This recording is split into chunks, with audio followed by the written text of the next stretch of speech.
Ask questions. Be curious.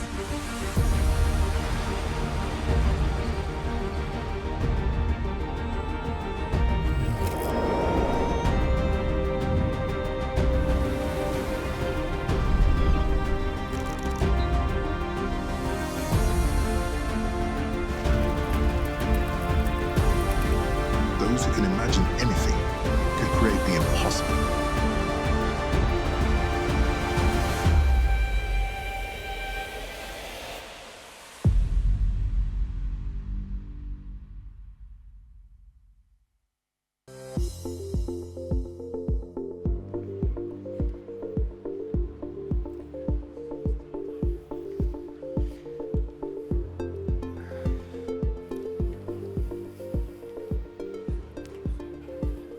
Good morning, and welcome to this session on Rethinking Supply Chain, How Can Tech Clean Up Its Act? I'm Chiara Scalabrino from TCO Certified, the global sustainability certification for IT products.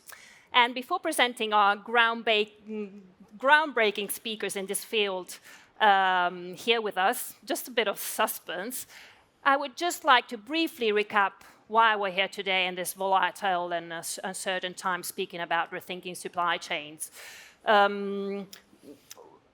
Just a few reasons of a more responsible, sustainable, circular supply chain management. First of all, it's a great opportunity for innovation, to retain talent, to increase customer loyalty, to be more compliant with regulations as well. And especially to prevent or as well mitigate risks and disruptions, especially for a longer-term prosperity in a global context in which climate change, adaptation, and mitigation is key, in which resource and ecosystem protection is very important, and people well-being, and for business resilience. And also to make maybe the people around us a bit more happier, maybe quite an overlooked need of a living planet recently, unfortunately. So I would like to introduce you on your right and my left, Monique Lemper. She has almost a 20 years career in leading a big transformation in the mining, textile and electronics sector from NGOs and the private sector as well. Then we have Michael McCammon, well, at the moment, Chief Impact Officer of Fairphone. Mike McCammon, Executive Director of the NFC Forum, the Near Field Communication Forum, and with a long career in internet startups, 50 Fortune companies and international assignments. His team has been key to make Bluetooth mainstream. And last but not least, David Evans, Head of Asset Recovery of TXO, with a professional career in rugby, representing Wales in the IRB Rugby 7 series, and also a master in criminology. So you can imagine what a strong build is, strong team, and strong systemic and strategic mindset, high-performance mindset he brings to his company. So just to start, I would like our guests just briefly, maybe in less than a minute each, maybe starting from Monica that way, and then we'll come back with other questions afterwards. We'll have the same question for each of you. Briefly, in less than a minute, present your company, maybe your mission or... Yeah. So I work for Fairphone, which is a company that brings the most circular devices to the market, smartphones and audio, with a heart for people as well. And it is our mission to inspire the industry to act more responsible, because there are still many challenges when it comes to people and planet in this industry. Michael? Okay, great. So good morning, everyone. It's good to be here. So I am Mike McCammon, and I'm with the NFC Forum. We are a trade organization of about 700 companies. Most of the companies on our list you would know, starting with Apple and going all the way through the silicon providers as well. Our main mission is to bring together like-minded organizations around moving standards forward for NFC. So if you are unfamiliar with NFC technologies, it is the baseline radio technology behind contactless payment. So when you go to pay with your phone and you tap, that radio is NFC based. And so our organization led the effort to make that technology popular in mobile handsets and wearables. And so the idea when it comes to sustainability, we think there's a really unique opportunity in this category as well for the technology. David? Okay, so TXO, we partner with telecom operators globally. We do that for 3 ways, 3 benefits for the telecom operator. We extend the lifetime of their networks. In doing that, we reduce their costs. The second point is we generate revenue. Savings are a big part of revenue for operators, as you are all aware.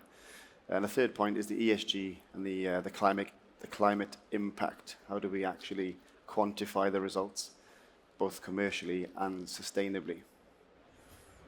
Thank you, David.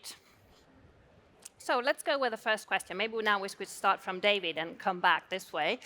So what does your organization, your company exactly do to make supply chains, tech supply chains more sustainable, more circular, fairer, internally or externally, whatever? So we're 20 years in of promoting circularity, and we have seen a trend in the movement away from buying new. So we give solutions for both testing, repairing, and quality control for used assets. We've got engineering specialists where we go out globally to our global locations, recovering assets, controlling the quality, testing them, and giving the operators the comfort that they can use used equipment. So that gives you the control. Controlling your supply chain, or it controls you, is the message that we're giving to operators. Being brave, giving the operators the ability to be able to see what they've got, see what they can reuse, and share the ability to do what their peers are doing. So promoting, managing their own supply chain like others, and giving them the tools, whether that's online, our iTrack tools, to see inventories, to see commercials, to see savings, to see generated revenues, or what carbon emissions they've saved from contributing to the circular economy. Or, last point, is by contributing to the circular economy, what emissions have they enabled other operators to save? And that whole story is peer-to-peer, and being the middleman in making sure that operators act sustainably and in a circular fashion, both revenue and from an ESG, ticking in the box of ESG, but also making commercial savings, and those go hand in hand. So really a great service for telecom operators and their asset management and also cost effectiveness and everything. Yeah. Well done. And Mike McCammon, what about the NFC Forum? So the NFC Forum's, I guess, activity in this space is, I think, still under development and emerging. But we became aware about 3 years ago of an initiative from the European Commission around a series of regulatory acts that will become law as soon as 2027, that all handsets that are sold into the European Union will have to have a digital product passport. So a record in the cloud that describes the materials, the serviceability, all of these attributes of a particular device. It also so happens, of course, that almost every phone that's sold into the European Commission also has NFC built into it for contactless payment. So it became a fairly natural extension of what we do, is to say, okay, how can we use NFC to help handset providers be compliant to these regulatory acts and also add some innovation on top of that. So we've been very active in a lot of the regulatory efforts, from Sensenelec to JTC 24 to Surpass, around the ideas of building standards for how this will work. It still has yet to be defined, and there's a lot of work still to do. We're also working on our own standards as well to extend this, and the one thing I'll mention here is that we see there a unique opportunity to not just have the data in the cloud, but also have it in the device itself. So you could have a passport into both places. And the reason why this would be important is products, when they do reach their end of life, they may go to places where they may not have good internet connectivity. And of course, you cannot be DPP compliant unless you can get to that record in the cloud. And so by having the data also embedded into the product, we think there's some benefits there. There's also some anti-tampering abilities, and there's also ways for companies to build what we call dynamic data as well. It's a very, very long story, but it's a very comprehensive effort around making sure this industry is ready to be compliant to these regulations that are coming in only 2 short years. Very interesting. Actually, when we hear about product passport and all this, we don't think about the technology behind it, the compatibility, internationally and all that. And that's so it's your work. Yeah, one of the questions I always get asked is, why does this matter? Because it's only one market. But I mean, if you're a major handset manufacturer, you don't make phones just for Europe. You try to make them so they can be sold globally. So every global handset provider or even consumer electronics company is going to have to be compliant to these regulations. And based upon walking the floor, I don't think we're very prepared. And it actually is making me quite nervous this week. And so it's giving me a real call to action to even get more active in these efforts. Yeah, you're right. But let's hope at least it will be done, and that the technology issue won't be the thing to pull it back. Yeah. So let's hope that will help in bringing it forward. Well done, well done. And Monique Klemper from Fairphone, what is Fairphone doing to make supply chains fairer and more sustainable? Yeah, well, it was actually the whole purpose of founding Fairphone was to show that it can be done in a more sustainable way, that we can produce smartphones and now also audio in a more sustainable way, that we can bring it to market more sustainably and responsibly. And how do we do that? Well, we do that by addressing the key problems when it comes, or key challenges we're faced with at the moment when it comes to both planet and people. We are selling, we as an industry, 1.5 billion smartphones a year, bringing that to the market. And on average, they are only used 3 years. We take back not a lot more than 5 to 10% of those devices for recycling. So you can imagine that e-waste is the fastest growing waste stream worldwide. It's a real big issue. So we want to do something about it. And the main cause currently that we see is the short life cycle, right? So the 3 years, the make, use, dispose attitudes that has been built around, just seducing the customer to buy a new phone when maybe it's not needed. Because what if your software is being updated for a longer time? You do get security updates for not only 3-4 years, but for 8 years, for example. What if it is super easy to change your battery when it is degrading, which actually all phones have after 2 years? The battery just simply degrades to 80 or 70%. You can notice that in the functionality. So depending on how heavy a user you are, it can even be earlier. So with us, you can super easy, and I can show it, take off the back and buy a new battery and just put it in, right? So you don't have the barrier of going to a repair shop, pay high repair costs. You just buy one online. You have it next day in your mailbox, and you put it in. Same with the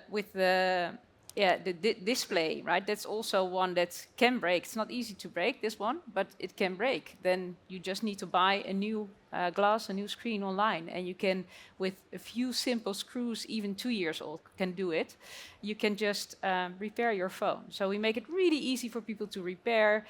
We provide spare parts for a long time, software updates, and in that way double the lifetime of the phone, and bringing down the footprint actually also by half, because the CO2 footprint of a phone is mainly in its production, meaning that if you don't have to buy a new phone, you actually bring it down with half the footprint.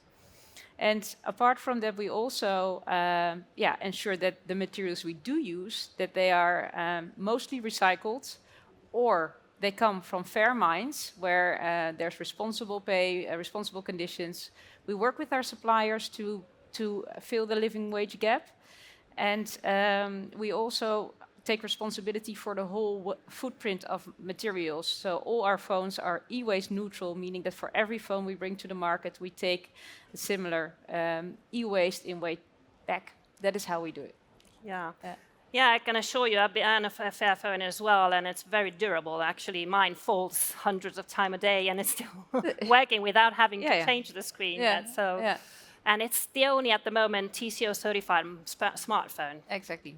So it really built with really high standards, social and environmental standards.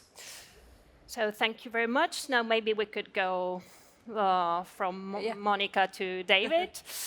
And what about, as you are among the pioneers of these technologies, of asset recovery, of fair and sustainable products, what would be your advice to the audience that want to make their businesses more resilient, the supply chain more sustainable? What could be your call for action? So together to make the tech sector supply chain more circular, more fair? Yeah, I think it is all about making clear what you want to achieve with your product and with your business. Commitment to not only get the most out of it financially, but also contribute positively to the planet and people. It really is. It is great. I mean, it attracts indeed talent. You are far more motivated to work for such a company.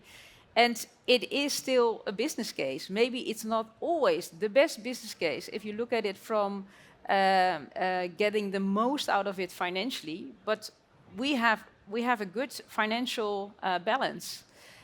Plus, we also contribute to the planet and to people. And at the end of the day, we all know that when you look at it more holistically and macro level, that is financially also the best business case. So I hope that everyone can look at it like that and really be motivated and inspired, as I am, and I think many people out there, to build your business around a business case that is both good for profit as well as for people and planet.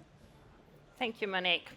What about Mike, NFC Forum? Yeah, so, well, because our organization is primarily an advocacy and standards group, whenever anyone asks what call to actions I will share, I always tell people to get informed. So these regulatory acts are coming, and in fact, the one for the regulated acts. There's three broad product categories. The first one was EV batteries. The second one is textiles, and the third is consumer products. The EV battery regulations are already in place, so there's rules for how that has to be done around digital product passport. Textiles are next, and the consumer products are third. So what I would do is, if you're interested in this topic, you just have to get online and start looking around either on the European Commission site or just doing broad searches around digital product passport. There's a whole ecosystem that has to be developed to make this happen. It's not just the handsets, but there'll be entire cloud infrastructures that have to be built out that allow that unique identified product to have a record in the cloud. So it's not a trivial effort. You think, again, of all the number of handsets that are sold every year, there's going to have to be IT infrastructure in place to make this happen. And then, so that's part of it. I think joining groups like JTC24, which is a standards group that's working on the data records, if you will, that'll need to be there. Certainly participating in groups like ours is one other way to do that. But I think it's really important to make sure that we include the end customers in this, because the regulated acts are coming from the government, from the European Commission, and are going to affect suppliers. But we want to make sure that consumers can be a participant in this as well, because it is about making good decisions. And I think one of the things we forget about is the customer can vote with their feet, they can vote with their money, and by initiatives like the digital product passport, it allows customers to have more information about the products they buy, and that hopefully they'll make better decisions for a more sustainable world. Yeah, really interesting. It's a whole ecosystem that will have to move, so you'll possibly all be involved in this to make to help technology make easier the circularity, the getting all the cycle of these products better from an environmental and social point of view. So really great. What about David? What about TXO? What would be your advice call for action. or our call to action would be try it. Stop. Try it. Stop buying new. Try it. Try it. Others are doing it. Be comfortable that you've got the quality control, you've got the warranties. We talk about firmware updates and software updates. How long does that really go on for? I think a collaboration with the OEMs and TXO and the operator is really, really important. It's not us versus them. It's not you versus them. It's a collaboration to embrace it. I used the word brave earlier, and being brave is because there's a scaremongering that happens from I don't trust it to how do I know it works. So if you can get that quality from TXO, if you can get that quality from a service provider such as TXO, then it will evolve, you will make major savings, and you'll make an enormous sustainability and ESG impact. And it's just try it. Others are. The more you embrace it, the more you take from the circular economy, the more you contribute to the circular economy, the easier it is for others to be circular. It's when we stop doing it, and there's pockets doing it, that it makes it much more difficult. And it is sustainability driven. Yes, carbon emission reduction is huge. We've developed a carbon trust carbon calculator to say these are your carbon emission savings from reusing your assets or buying used. But actually, it's underpinned by the revenues that you've saved.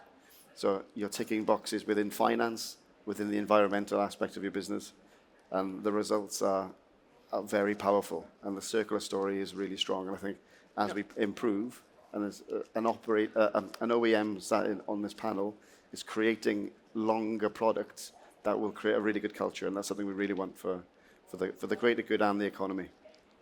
Great, Mike. What you Well, I was going to ask both of you and Monique, like, how do you get people to not want, how do we get people to reduce the cycle time for equipment? And that's both on the carrier side as well as in the consumer handset space.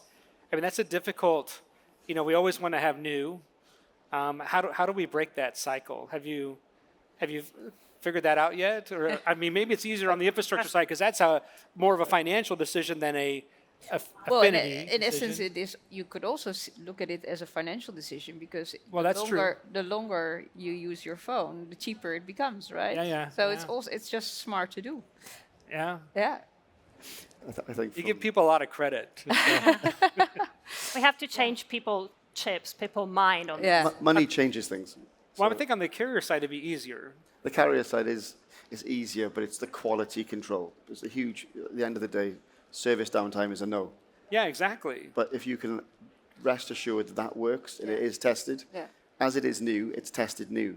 If it's tested used, what's the difference? Right. Because it's all about reliability of the network. Reliable, you have to trust it.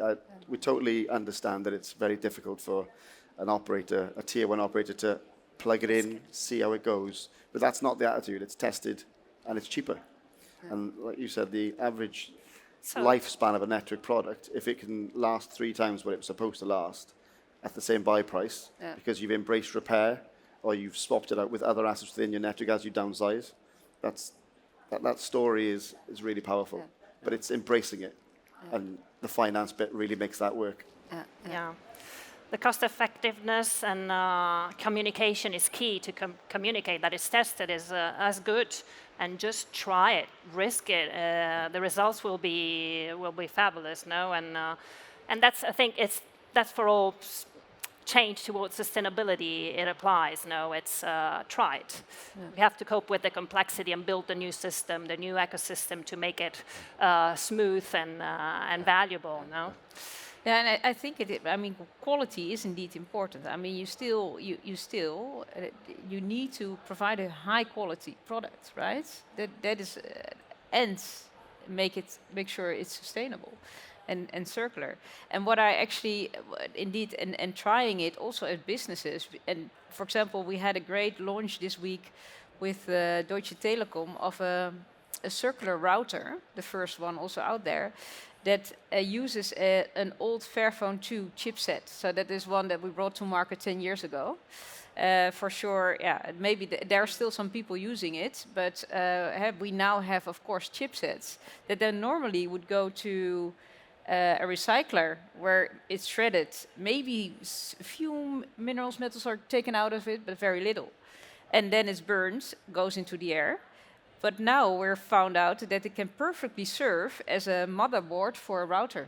So yeah, how cool is that? That you upcycle reuse and before recycling exactly, the materials. Exactly. Yeah. That's really great. I think really we had really interesting insights for. I think we talked about a lot of things, a lot of solutions from all points of view. We talked about design for longer use.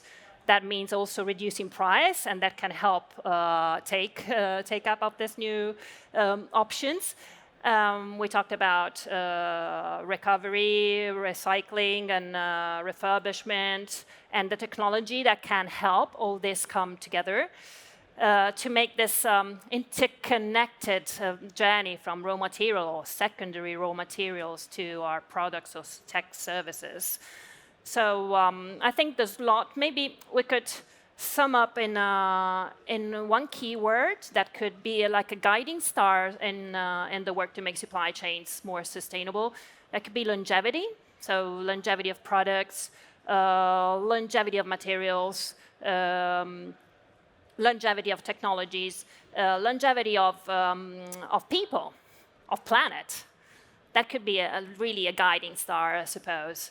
So I thank you very much, all our guests here, and the audience as well. I hope it has been inspiring enough and I really to wish you like a really exciting journey in your organization to convert this insights, this renewed awareness or knowledge in effective action in your organization to make your supply chains fairer, circular, and more sustainable.